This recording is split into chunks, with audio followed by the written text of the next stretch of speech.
करेंगे संस्कृत भाषा के महत्व के बारे में कि संस्कृत की क्या वैल्यू है।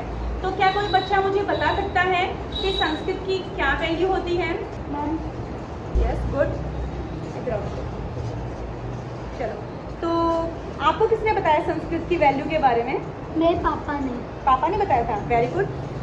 यशस्वी के पापा ने बताया है कि संस्कृत की क्या वैल्यू है आज के मॉडर्न वर्ल्ड में। पहले बहुत वैल्यू थी, आज भी बहुत ज़्यादा वैल्यू है, बल्कि और बढ़ चुकी है।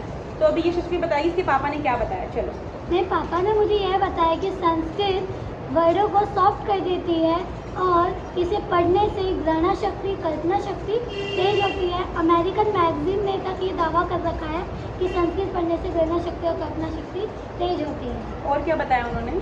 और ये बताया कि संस्कृत में अगर आप किसी को कुछ भी कहोगे तो उसे इतना हेट या नहीं, मतलब जैसे आपने बोला कि संस्कृत जो है वो वर्ड्स को सॉफ्ट कर देती है।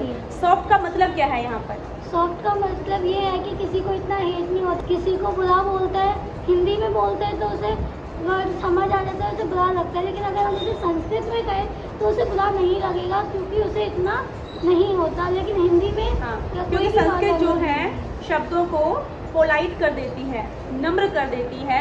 अगर संस्कृत में हम किसी को कुछ गुस्से में बोल भी देंगे तो उसको इतना बुरा नहीं लगता जो हिंदी में आप बुरा बुरा बोलते हैं ना, तो हिंदी में सामने वाला सुनते ही एकदम गुस्से हो जाता है।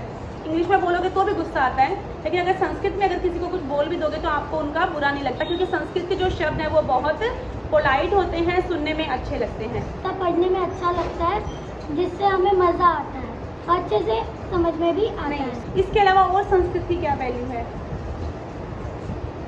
और नहीं पता? ठीक है। और आपको हम अभी वर्ल्ड संस्कृत डे सेलिब्रेट करेंगे तो उसमें बताएंगे कि संस्कृत की क्या वैल्यू होती है। सब बच्चे ध्यान से सुनना, फिर मैं आपसे बाद में पूछूंगी। Okay, good.